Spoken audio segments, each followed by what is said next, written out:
வெண்பாவை கண்டுபிடிக்கணும் அப்படிங்கிறதுக்காக நம்ம மல்லி வந்து இப்போ ரொம்பவே தீவிரமாக வந்து செயல்பட்டுக்கிட்டு இருக்காங்க. ஸோ நம்ம அந்த நர்ஸு பார்த்தீங்கன்னா, நம்ம ஹாஸ்பிட்டல்ல இருந்து வெண்பாவோட வீடியோ வந்து நெறைய போட்டிருப்பாங்க இல்லையா? அந்த வீடியோக்கு கீழ வந்து கமெண்ட் பண்ணியிருப்பாங்க. இந்த மாதிரி உங்களோட பொண்ணு வந்து சூலூர்பேட்டையில இருக்கிற அந்த எஸ்ஜி அப்படிங்கிற இந்த ஹாஸ்பிட்டல்ல தான் வந்து இருப்பாங்க. அவங்க இப்போ ரொம்பவே டேஞ்சரான ஒரு நிலைமையில இருக்காங்க. முடிஞ்ச அளவுக்கு சீக்கிரமா நீங்க வந்து அவங்கள காப்பாத்தி கூட்டிட்டு போங்க அப்படிங்கிற மாரி வந்து சொல்லியிருப்பாங்க. ஸோ எதார்த்தமா நம்ம மல்லி பார்த்தீங்கன்னா, வீடியோ எல்லாமே பார்த்துக்கிட்டு இருப்பாங்க.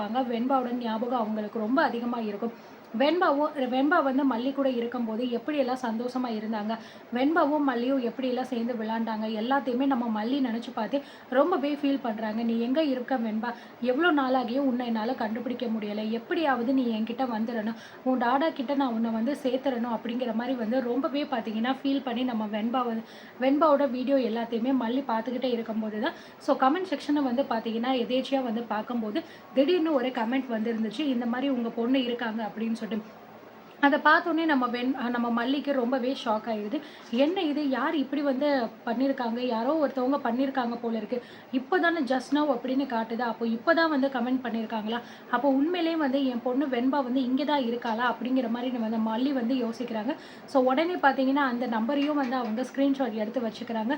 இந்த விஷயத்த நம்ம விஜய் கிட்ட ஃபர்ஸ்ட்டு சொல்லியே ஆகணும். விஜய கூட்டிட்டு நம்ம உடனே கிளம்பலாம் அப்படின்னு நெனச்சு விஜய்க்கு நம்ம மல்லி பார்த்தீங்கன்னா கால் பண்றாங்க. ஆனா, நம்ம மல்லி மேல இருக்கிற கோவத்துல விஜய் வந்து ஃபோன எடுக்கவே மாட்டேங்கிறாரு. நம்ம மல்லி கால் பண்றாங்க அப்படிங்கிறத பார்த்தும் கூட, இவ எதுக்கு இப்ப நமக்கு கால் பண்ணிக்கிட்டு இருக்கா? சும்மா சும்மா ஏதாவது ஒண்ணு தொல்ல பண்றதுக்காகவே இவ நமக்கு கால் பண்ணிக்கிட்டே இருப்பா போல இருக்கு. முதல்ல இவ கால நம்ம அட்டெண்ட் பண்ணவே கூடாது அப்படின்னு நெனச்சு நம்ம விஜய் பார்த்தீங்க அப்படின்னா, கால வந்து அட்டெண்ட் பண்ணாம அப்படியே ஸ்கிப் பண்ணி விட்டுக்கிட்டே இருக்காரு. கிட்டத்தட்ட நம்ம மல்லி பார்த்தீங்கன்னா, ஒரு 10லேருந்து 11 தடவ வந்து ஃபோன் பண்ணியிருப்பாங்க திரும்ப திரும்ப. ஆனாலுமே விஜய் வந்து அது எடுக்காம இக்னோர் பண்ணிக்கிட்டே தான் இருக்காரு. விஜய் வந்து நம்ம ஃபோன் எடுக்கவே மாட்டேங்கிறாரு. சரி இதுக்கு மேல நம்ம வெயிட் பண்ணா அது சரிப்பட்டு வராது அப்படின்னு நினைச்சு நம்ம மல்லி பார்த்தீங்கன்னா, விஜய்க்கு ஒரு வாய்ஸ் வந்து போட்டுறாங்க. இந்த மாதிரி நம்ம வெண்பா வந்து இந்த ஹாஸ்பிட்டல் இருக்கா அப்படின்னு எனக்கு தெரிய வந்திருக்கு. நான் போய் வெண்பாவ கூப்பிடுறதுக்காக போறேன். நீங்களும் வரணும்னா வாங்க அப்படின்னு சொல்லிட்டு வாய்ஸ் போட்டுட்டு பார்த்தீங்கன்னா, நம்ம மல்லியும் வந்து அந்த இடத்த விட்டு கிளம்பிருவாங்க. போற வழியில உடனே இந்த இன்ஃபர்மேஷன தீபிகாவுக்கு சொல்லணும் அப்படின்னு சொல்லிட்டு தீபிகாவுக்கு கால் பண்ணி, எனக்கு இந்த மாதிரி வந்து ஒரு மெசேஜ் வந்துச்சு. ஒரு கமெண்ட் பண்ணியிருந்தாங்க. உங்க பொண்ணு இந்த ஹாஸ்பிட்டல்ல இருக்காங்கன்னு சொல்லிட்டு. நீங்க கொஞ்சம் போலீஸோட வாங்க தீபிகா. என் பொண்ணு அங்க தான் இருப்பான்னு எனக்கு தோணுது அப்படின்னு சொல்ல, என்ன மல்லி என்ன சொல்றீங்க? யார் இப்படி பண்ணது அப்படின்னு கேட்க, எனக்கு அதெல்லாம் தெரியல. இந்த மாரி ஒரு நம்பர்லேருந்து கமெண்ட் வந்திருந்துச்சு அப்படின்னு சொல்லிட்டு, அந்த ஸ்க்ரீன்ஷாட் உனக்கு நாங்க அனுப்பியிருக்கேன் அப்படிங்கிற மாரி சொல்லிடுறாங்க. சரி ஓகே மல்லி நீயும் போ நானும் அங்க கிளம்பி வந்துடுறேன் அப்படின்னு சொல்லிட்டு பார்த்தீங்கன்னா, நம்ம மல்லி அங்க போறதுக்குள்ள நம்ம தீபிகா வந்து அந்த ஹாஸ்பிட்டலுக்கு போயிடுறாங்க. ஹாஸ்பிட்டலுக்கு போயிட்டு ஆல்ரெடி பார்த்தீங்கன்னா, அந்த தீபிகா வந்து விசாரிச்சுக்கிட்டு வந்து இருப்பாங்க. இது வந்து அந்த ஹாஸ்பிட்டல்ல இருக்கிற வேலனுக்கு வந்து இன்னும் வரைக்கும் தெரியாது. மல்லி வந்ததுக்கு அப்புறம் தான் இப்படி ஒரு விஷயம் நடந்திருக்கு அப்படிங்கிறது அந்த வேலனுக்கு தெரிய வருது. எதேர்ச்சியா பார்த்தீங்கன்னா, அந்த வேலன் வந்து நான் கீழ போய் என்ன நடக்குது அப்படிங்கிறத பார்த்துட்டு வரேன். நீங்க இந்த குழந்தைய பத்திரமா பார்த்துட்டு இருங்க அப்படின்னு சொல்லிட்டு கீழ வராங்க. வரும்போது பின்னாடியே அந்த 3 நர்ஸுங்க இருக்காங்கல்ல, வில்லிக மாரி. அவளுகளுமே சேர்ந்தே தான் வந்து வந்துகிட்டு இருக்காங்க.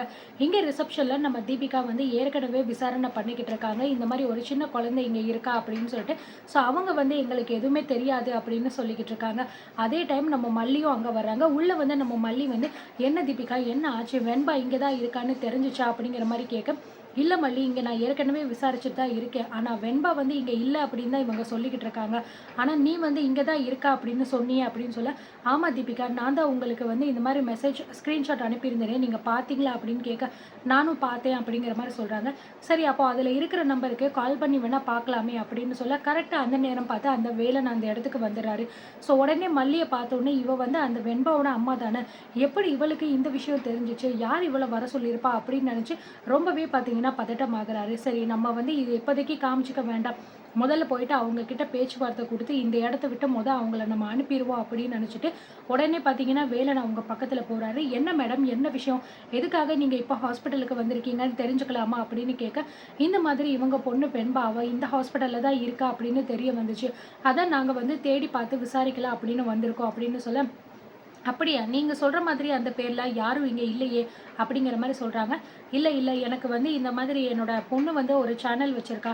அந்த சேனலுக்கு கீழ வந்து நான் கமெண்ட் பார்க்கும்போது, இப்பதான் கொஞ்ச நேரத்துக்கு முன்னாடி ஒருத்தவங்க வந்து இந்த மாரி ஹாஸ்பிட்டல்ல இருக்காங்கன்னு சொல்லிட்டு கமெண்ட் பண்ணியிருந்தாங்க. பாருங்க நீங்க வேணா" அப்படின்னு சொல்லிட்டு காட்டுறாங்க. அத பார்த்தோனே நம்ம வேலனுக்கு ரொம்பவே ஷாக் ஆயிருது. யார் இந்த வேலைய பார்த்துருக்கா அப்படின்னு சொல்லிட்டு அண்ட் அதுக்கப்புறம் அந்த நர்ஸுமே பார்த்தீங்கன்னா, அங்கனே தான் இருக்காங்க. ஸோ அந்த வேலன் வந்து சமாளிக்கிறாரு. அப்படிலாம் இங்க இருக்கிறதுக்கு வாய்ப்பு கிடையாது. நீங்க தப்பா நெனச்சு வந்திருக்கீங்களோ அப்படின்னு சொல்லிட்டு எவ்வளவோ பார்த்தீங்கன்னா, அந்த வேலன் வந்து டைவர்ட் பண்ண பார்க்குறாரு. ஆனா மல்லி ரொம்பவே உறுதியா இருக்காங்க. இல்ல என் பொண்ணு இங்க தான் இருக்கிறதுக்கு வாய்ப்பு இருக்கு. எனக்கு என்னமோ இவங்க எல்லாம் சேர்ந்து பொய் சொல்றாங்களோ தோணுது அப்படின்னு சொல்ல, தீபிகாவுமே வந்து நம்ம ஹாஸ்பிட்டல் ஃபுல்லா நம்ம வந்து சர்ச் பண்ணி பார்க்கலாம் அப்படிங்கிற மாரி சொல்றாங்க. ஆனா வேலன் அதுக்கு விடவே மாட்டேங்கிறாரு. அப்படிலாம் வந்து நீங்க பண்ண முடியாது. அப்படி இப்படின்னு என்னென்னமோ சொல்றாரு. ஸோ இதுக்கப்புறம் வேலன மீறி அவங்க ஹாஸ்பிட்டல் ஃபுல்லா சர்ச் பண்ணி பார்த்துட்டு, என்ன நடக்க போகுது அப்படிங்கிறத நம்ம ஒன் பை ஒன்னா பார்க்கலாம்.